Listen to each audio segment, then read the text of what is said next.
Odisha police तरफरु आपणकर OSP एवं IRB नियुक्ति निमंते वर्तमान ऑफिशियली वैकेंसी रो अपडेट आसी जाइए। खूब शीघ्र आपणकर नोटिफिकेशन आसिया जाऊँगी। वर्तमान आम डिस्कसन करवा ओएसपी आईआरबी रो नियुक्ति निमंते जो बाटालियन मानकर वैकेंसी रही जो थी कि आपंकर 1513 पदवी रही विभिन्न बाटालियन गुड़िक से ओएसपी हो कि आईआरबी हो। तो ये आपंकर क्वालिफिकेशन कौन सिलेबस कौन कौन रही फिजिकल इवेंट एवं नुआ रूल रे कौन कौन चेंज होती क्यों डॉक्यूमेंट कौन दरकार डिटेल्स गोटे वीडियो रे समस्त डिटेल्स आपण मैंने जानीपारे। तो वीडियोटी को स्किप न करी शेष पर्यंत देखूँ एवं जो मैंने चैनल को नुआ कर चैनल को जरूर सब्सक्राइब करूँ एवं टेलीग्राम चैनल जॉइन करूँ जहाँफल समस्त डिटेल्स जहाँ भी मुझे शेयर करी से जानीपारे। वीडियो को शेष पर्यंत देखूँ। आपणकर गृह विभाग तरफ गवर्नमेंट ऑफ ओडिशा तरफ जोटा कि 13/9/2022 रे लेटरटी आसला जो थी कि आपणकर रूल रही आपणकर Odisha police battalion recruitment method rule हिसाब से आपणकर सिपाही एवं कनेस्टेबल नियुक्ति रूल आपणकर डायरेक्ट अपॉइंटमेंट रो कौन रही रूल देखंतु। आपणकर स्टेट सिलेक्शन बोर्ड बा ओपीएसएस भी आपणकर रिक्रुटमेंट नियुक्ति करिवो जहाँ कि लेटर रे आपणकर मेंशन अछि। ओडिशा स्टेट सिलेक्शन रो चेयरमैन जे अछंती आरपी कोचे जे एडिशनल डीजी अछंती से को कंडक्ट करिवे एवं आपणकर रिक्रुटमेंट जो रही डायरेक्ट रिक्रुटमेंट हबो। एथरे सिपाही कनेस्टेबल रही उभय ओएसपी एवं आईआरबी बाटालियन ओएसपी बाटालियन रो सिपाही एवं आईआरबी बाटालियन रो कनेस्टेबल। तो ये देखो मेथड ऑफ रिक्रुटमेंट कौन रही बाटालियन आपणकर ओपन जहाँकि डायरेक्ट रिक्रुटमेंट करा जिवो एवं एलिजिबिलिटी क्राइटेरिया कौन रही देखो आपणकर एलिजिबिलिटी क्राइटेरिया आपणकर जो रही जो कैंडिडेट थे से 10वीं क्लास रो मैट्रिकुलेशन पास करथिबे 10th पास करथिबे मिनिमम क्वालिफिकेशन आपनकर 10वीं पास रखा जाइछि जहाँकि सिपाही एवं कॉन्स्टेबल जो आपनकर ओएसपी आईआरबी रो नियुक्ति होबो मिनिमम क्वालिफिकेशन आपनकर 10वीं पास रखा जाइछि एवं आपन हाई स्कूल सर्टिफिकेट आपन ओडिया मीडियम रे 10वीं पास करिथिबे। तापर देखंतु बयस सीमा कौन रही बयस सीमा आपणकर 18 ରୁ 23 वर्ष रही आपणकर बयस सीमा एवं जहाँकि 1 जनवरी आपणकर वर्षर प्रथम आरंभ ही आपणकर बयसटी को 18 वर्ष धरा जीवो। तो एटी रहिला आपणकर वर्तमान 2024 मसीहा चली आपणकर आपणकर 13 परठू जो वैकेंसी ओएसपी आईआरबी आसी नहीं। तो आपणकर 1/1/2023 सुधा आपणकर बयस सीमा 18 वर्ष नबार संभावना रही। तो नोटिफिकेशन आसला आपण माने डिटेल्स जानीपारे। तो वर्तमान देखो 18 वर्ष रु 23 वर्ष बयस सीमा रही एससी एसटी एवं एससी बीसी मान 5 वर्ष रिलैक्सेशन रही से 28 वर्ष बयस सीमा रही।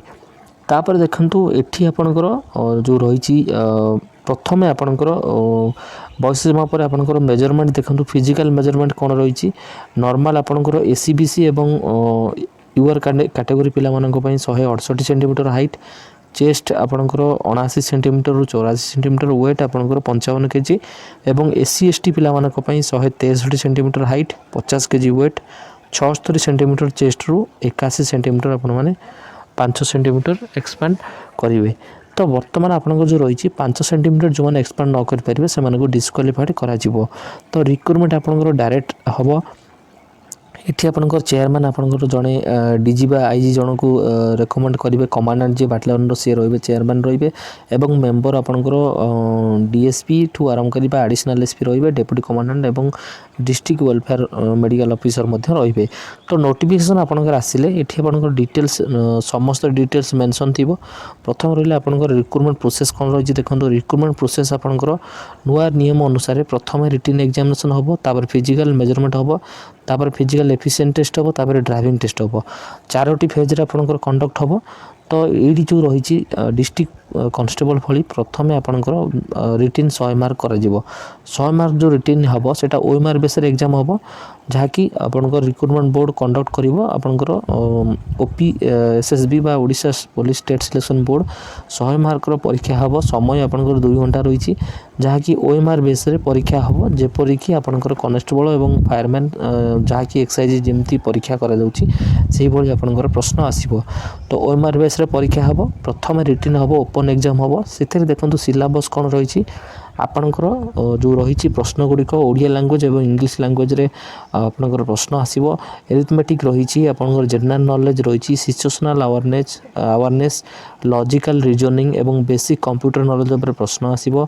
ଏବଂ ଆପଣଙ୍କର ଯେଉଁ ରହିଛି ହାଇସ୍କୁଲ ଷ୍ଟାଣ୍ଡାର୍ଡ଼ ସାର୍ଟିଫିକେଟର ଉପରେ ଆପଣଙ୍କର ପ୍ରଶ୍ନ ଗୁଡ଼ିକ ମ୍ୟାଥ୍ ଆସିବ। 0.25 ଆପଣଙ୍କର ନେଗେଟିଭ୍ ମାର୍କିଂ ରହିଛି।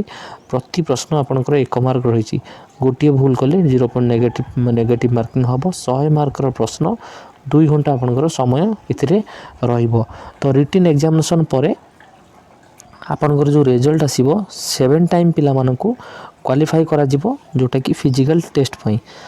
ଯେତିକି ଭ୍ୟାକେନ୍ସି ଥିବ ଆପଣଙ୍କର ଯେ ଦେଖନ୍ତୁ 1458 ଗୋଟି ପଦବୀ ଅଛି, ତାହାର 7 ଗୁଣା ପିଲାମାନଙ୍କୁ ଫିଜିକାଲ୍ ମେଜରମେଣ୍ଟ ପାଇଁ କ୍ୱାଲିଫାଇ କରାଯିବ, ଯାହାକି ରିଟିନ୍ ଟେଷ୍ଟ ପରେ ଆପଣଙ୍କର ସେଇଟା ହେବ। ଫିଜିକାଲ୍ ମେଜରମେଣ୍ଟ ଆପଣଙ୍କ ପ୍ରଥମ ଯେଉଁଟା ରହିଛି କି ଯେମିତି କହିଲି କି ଆପଣଙ୍କର ଯେଉଁମାନେ ୟୁଆର୍ ଏବଂ ଏସିବିସି ସେମାନଙ୍କର 168 ସେଣ୍ଟିମିଟର ହାଇଟ୍, 55 କେଜି ୱେଟ୍ ଏବଂ 79 ସେଣ୍ଟିମିଟର ଚେଷ୍ଟରୁ 84 ସେଣ୍ଟିମିଟର ଚେଷ୍ଟ 5 ସେଣ୍ଟିମିଟର ଏକ୍ସପାଣ୍ଡ କଲେ ସେ କ୍ୱାଲିଫାଇ ହେବେ ନେକ୍ସଟ ଫିଜିକାଲ୍ ଇଭେଣ୍ଟକୁ। ସେହିଭଳି ଭାବରେ ଏସି ଏସ୍ଟି ପିଲାମାନଙ୍କର 163 ସେଣ୍ଟିମିଟର ହାଇଟ୍, 50 କେଜି ୱେଟ୍ ଏବଂ 76 ସେଣ୍ଟିମିଟରରୁ 81 ସେଣ୍ଟିମିଟର ଚେଷ୍ଟ ହେଲେ ସେମାନେ ନେକ୍ସଟ ଫେଜ୍କୁ କ୍ୱାଲିଫାଇ ହେବେ। ଏଇଟା କ୍ୱାଲିଫାଇ ହେଇସାରିଲା ପରେ ଆପଣଙ୍କର ପିଇଟି ରହିଛି ବା ଫିଜିକାଲ୍ ଏଫିସିଏନ୍ସି ଟେଷ୍ଟ, ଇଏସବୁ ଆପଣଙ୍କର କ୍ୱାଲିଫାଇଂ ଓନ୍ଲି।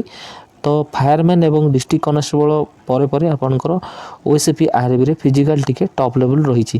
ତ ପ୍ରଥମେ ଦେଖନ୍ତୁ 1600 ମିଟର ରନିଂ କରାଯିବ, ଯାହାକି ଆପଣଙ୍କର ଟାଇମିଂ ରଖାଯାଇଛି 6 ମିନିଟ୍ରେ ଆପଣମାନଙ୍କୁ 1600 ମିଟର ରନିଂ କ୍ୱାଲିଫାଇ କରିବାକୁ ପଡ଼ିବ। ଡିଷ୍ଟ୍ରିକ୍ଟ କନେଷ୍ଟବଳରେ 6 ମିନିଟ୍ 30 ସେକେଣ୍ଡ ଥିଲା, କିନ୍ତୁ ବାଟାଲିୟନ୍ କନେଷ୍ଟବଳ ଓଏସ୍ପି ଆର୍ବିରେ ଆପଣଙ୍କର 6 ମିନିଟ୍ରେ କ୍ୱାଲିଫାଇ କରିବାକୁ ପଡ଼ିବ। ଯେଉଁମାନେ 6 ମିନିଟ୍ ପରେ ଆସିବେ ସେମାନଙ୍କୁ ଡିସ୍କ୍ୱାଲିଫାଏଡ଼ କରାଯିବ। ଯେଉଁମାନେ ଏଇ ଇଭେଣ୍ଟକୁ କ୍ୱାଲିଫାଇ କରିବେ ସେମାନେ ଯିବେ ନେକ୍ସଟ ବ୍ରଡ଼ ଜମ୍ପ ବା ଲଙ୍ଗ୍ ଜମ୍ପ, ଆପଣଙ୍କର 4 ମିଟର ଯାହାକି ଆପଣଙ୍କର ପାଖାପାଖି 14 ଫୁଟ ହେଉଛି ଆପଣଙ୍କର ଲଙ୍ଗ୍ ଜମ୍ପ ଆପଣମାନଙ୍କୁ କ୍ୱାଲିଫାଇ କରିବାକୁ ପଡ଼ିବ। ତାପରେ ଆପଣଙ୍କର ଆସିଲା ଯେଉଁଟାକି ଏଇଟାକୁ ଆପଣଙ୍କୁ 3ଟା ଚାନ୍ସରେ କ୍ୱାଲିଫାଇ କରିବାକୁ ପଡ଼ିବ। ତାପରେ ଆପଣଙ୍କର ଆସିଲା ଆପଣଙ୍କର ହାଇ ଜମ୍ପଟି ଆପଣଙ୍କୁ ଯେଉଁଟା ରହିଛି 1.38 ମିଟର ବା 4 ଫୁଟ 4.5 ଫୁଟ ପାଖାପାଖି ହେଉଛି ଆପଣଙ୍କର 4.5 ଫୁଟ ହାଇ ଜମ୍ପକୁ ଆପଣମାନଙ୍କୁ 3 ଗୋଟି ଚାନ୍ସରେ କ୍ୱାଲିଫାଇ କରିବାକୁ ପଡ଼ିବ। ତ ଆପଣଙ୍କର ଏତିକି ରହିଲା ଇଭେଣ୍ଟ ରହିଲା। ପ୍ରଥମେ 1600 ମିଟର ରନିଂ, ତାପରେ ହାଇ ଜମ୍ପ, ତାପରେ ଲଙ୍ଗ୍ ଜମ୍ପ, ଏଇ 3 ଗୋଟି ଇଭେଣ୍ଟ ଆପଣଙ୍କର ରହିଛି ନୂଆ ନିୟମ ଅନୁସାରେ। ଏବଂ ଆପଣଙ୍କର ଡ୍ରାଇଭିଂ ଟେଷ୍ଟ ତାପରେ ରହିଛି। ଯେଉଁମାନଙ୍କର ଡ୍ରାଇଭିଂ ଲାଇଟ୍ ଏବଂ ହେଭି ଆପଣଙ୍କର ରହିଛି ସେଇମାନେ ଡ୍ରାଇଭିଂ ଟେଷ୍ଟ କରିବେ, ସେମାନଙ୍କର 5 ମାର୍କ ରହିଛି। ଏବଂ ଯେଉଁମାନଙ୍କର ଏନ୍ସିସି ଅଛି ସେମାନଙ୍କୁ ମଧ୍ୟ ABCରେ ଆପଣଙ୍କର ବୋନସ୍ ମାର୍କ ରହିଛି, 1, 2, 3 ମାର୍କ ରହିଛି। ଯେଉଁମାନଙ୍କର ଅଛି ସେମାନଙ୍କୁ ଅଗ୍ରାଧିକାର ଦିଆଯିବ। ତ ନୂଆ ରୁଲ୍ ହିସାବରେ ପ୍ରଥମେ ଆପଣଙ୍କର ରିଟିନ୍ ଟେଷ୍ଟ ହେବ। ଡିଟେଲ୍ସ ମୁଁ ଆପଣମାନଙ୍କୁ ସିଲାବସ୍ ଅନୁସାରେ କହିଲି। ଯାହା ରହିଛି ନୂଆ ରୁଲ୍ ହିସାବରେ ରିଟିନ୍ର 100 ମାର୍କ ରିଟିନ୍ ପରେ 7 ଟାଇମ୍ ପିଲାମାନଙ୍କୁ କ୍ୱାଲିଫାଇ କରାଯିବ ଆପଣଙ୍କର ଫିଜିକାଲ୍ ଏଫିସିଏନ୍ସି ଟେଷ୍ଟ ଏବଂ ଫିଜିକାଲ୍ ମେଜରମେଣ୍ଟ ପାଇଁ। ଯେଉଁମାନେ କ୍ୱାଲିଫାଇ କରିବେ ରନିଂ ସେମାନେ ନେକ୍ସଟ ଲଙ୍ଗ୍ ଜମ୍ପକୁ ଯିବେ, ଲଙ୍ଗ୍ ଜମ୍ପ ପିଲା ହାଇ ଜମ୍ପକୁ ଯିବେ ଏବଂ ହାଇ ଜମ୍ପ ପରେ ସେମାନେ ତାଙ୍କର ଡ୍ରାଇଭିଂ ବା ଏନ୍ସିସି ଦେବେ। ତାପରେ ଡକୁମେଣ୍ଟ ଭେରିଫିକେସନ୍ ରହିଛି। ତ ପ୍ରଥମେ ଗୁରୁତ୍ୱପୂର୍ଣ୍ଣ ଆପଣଙ୍କର ରହିଛି ରିଟିନ୍ ସିଲାବସ୍ଟି ବହୁତ ଗୁରୁତ୍ୱପୂର୍ଣ୍ଣ। ଯାହା ମୁଁ ଆପଣମାନଙ୍କୁ କହିଲି ଯେଉଁଭଳି ଭାବରେ ଡିଷ୍ଟ୍ରିକ୍ଟ କନେଷ୍ଟବଳ ପରୀକ୍ଷା ହେଇଥିଲା ସେଇଭଳି ଭାବରେ ଆପଣଙ୍କର ସେଇ ପ୍ରଶ୍ନ ଗୁଡ଼ିକ ଆସିବ, ସେଇ ଟାଇପ୍ର ପ୍ରଶ୍ନ ଆସିବ। ତ ମୋର ଟେଲିଗ୍ରାମ ଚ୍ୟାନେଲକୁ ଜଏନ୍ କରିନିଅନ୍ତୁ, ସେଇଠି ମୁଁ ଆପଣମାନଙ୍କୁ ସମସ୍ତ ଡିଟେଲ୍ସ ସେୟାର କରିବି। ଆଗାମୀ ଦିନରେ ଯେଉଁ ଭ୍ୟାକେନ୍ସି ଆସୁଛି ତାପରେ ମଧ୍ୟ ଆପଣଙ୍କର ଡେଲି କ୍ଲାସେସ୍ ମଧ୍ୟ କଣ୍ଟିନ୍ୟୁ ହେବ। ଏବଂ ଏଇ ଇନଫର୍ମେସନ୍ଟିକୁ ମାତ୍ରାଧିକ ସେୟାର କରନ୍ତୁ। ପିଲାମାନେ ବହୁତ ୱରିଡ୍ ହେଇଯାଉଛନ୍ତି ଯେ କ'ଣ କିପରି କ'ଣ କରିବେ, କେଉଁଠି ଆବେଦନ କରିବେ। ଡିଟେଲ୍ସ ମୁଁ ଆପଣମାନଙ୍କୁ ସମସ୍ତ ଅପଡ଼େଟ୍ ଦେବି। ଏବଂ ଆପଣଙ୍କର ବୟସ ସୀମା ଯେଉଁ ରହିଛି ଏଜ୍ ରିଲାକ୍ସେସନ୍କୁ ନେଇକି ପିଲାମାନେ ବହୁତ ୱରିଡ୍ ହେଉଛନ୍ତି। ACBCର ଭ୍ୟାକେନ୍ସି ନାହିଁ, କିନ୍ତୁ ACBCର ଭ୍ୟାକେନ୍ସି ନଥିଲେ ଆପଣମାନେ ୟୁଆର୍ରେ ଆବେଦନ କରିପାରିବେ, ଯାହାକି ଫାୟାରମ୍ୟାନ୍ ଭଳି ଆପଣଙ୍କର ସେଭଳି ଭାବରେ ହେବ।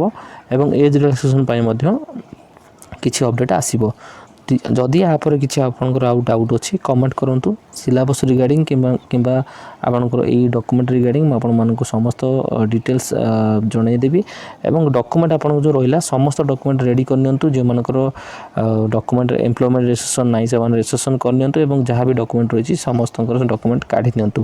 ACBC ହେଉ କିମ୍ବା SC/ST ହେଉ ସମସ୍ତ ଭ୍ୟାଲିଡ୍ ଡକୁମେଣ୍ଟ କାଢ଼ି ନିଅନ୍ତୁ। ଖୁବ୍ ଶୀଘ୍ର ଆପଣଙ୍କର ନୋଟିଫିକେସନ୍ ଆସିବ ଏବଂ ରିକ୍ରୁଟମେଣ୍ଟ ଯେଉଁ 1513 ଗୋଟି ପଦବୀ ରହିଛି ଖୁବ୍ ଶୀଘ୍ର ଭ୍ୟାକେନ୍ସି ଉପରେ ହେବ। ଖୁବ୍ ମାସେ 1.5 ମାସ ଭିତରେ ଆପଣଙ୍କର ପରୀକ୍ଷା ଗୁଡ଼ିକ କଣ୍ଡକ୍ଟ କରାଯିବ। ଇନଫର୍ମେସନ୍କୁ ସେୟାର କରନ୍ତୁ। ଚ୍ୟାନେଲକୁ ନୂଆ କରି ଆସିଲେ ଚ୍ୟାନେଲକୁ ସବସ୍କ୍ରାଇବ୍ କରନ୍ତୁ। ଯାହା ବି କିଛି ଡାଉଟ୍ ଅଛି କମେଣ୍ଟ ମାଧ୍ୟମରେ କମେଣ୍ଟ କରନ୍ତୁ।